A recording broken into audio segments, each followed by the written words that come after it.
new information about the pay dispute that's been creating issues at Durham Public Schools now for months. Emails obtained by WRAL show school board members had questions and concerns about the pay proposal long before the issue became public.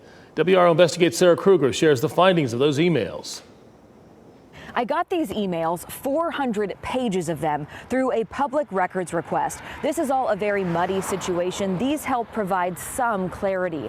They also show that at least one board member had concerns about how the CFO was doing his job even before this latest issue. The pay dispute in Durham Public Schools has affected many families as buses stopped rolling and schools closed amid protests from employees.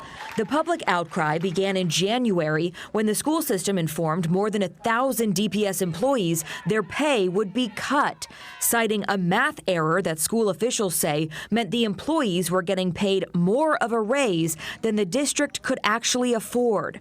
WRAL Investigates has reported it was back in October that the school board gave the okay to that pay plan, even though they were clearly confused themselves. What are we saying yes to and what are we not doing? Is this part of this discussion is my question as well. New emails obtained by WRAL Investigates now show how deep the confusion and frustration was. One board member, Javonia Lewis, writing the morning of the October 12th meeting to the superintendent and CFO that I did not see what the total cost of this adoption would be for the district and where would those funds come from. In December, another board member, Millicent Rogers, wrote to the two men with more long-standing concerns about performance, claiming the board often does not have enough information from CFO Paul LeSueur to make informed decisions. I have asked many times for this, she wrote.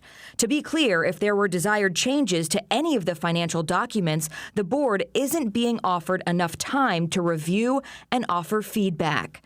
Reviews of the pay situation and who knew what when have since shown that the CFO and superintendent were aware of the problem since at least early November, before making any public statements 2 months later. In emails from late December obtained by WRAL Investigates, the CFO and consultant who developed the compensation plan were trying to troubleshoot, with the consultant saying it was DPS who inappropriately applied the group's recommendations, leading to some employees being paid thousands more than what was recommended. We've reported that the CFO and the superintendent resigned amid this controversy. Just a couple weeks ago, the school board passed a new pay plan that is within budget. Sarah Kruger, WRAL News, Durham. And Sarah tried to reach out to the former CEO, Paul LeSueur, for his perspective. Since we haven't heard from him throughout this, she has yet to hear back. WRAL's Lena Tillett sat down with a full panel to examine the issues regarding the DPS salary dispute in a recent edition of On the Record. Now, she looks at the problem and where it can go from here. You can still watch that on WRAL.com.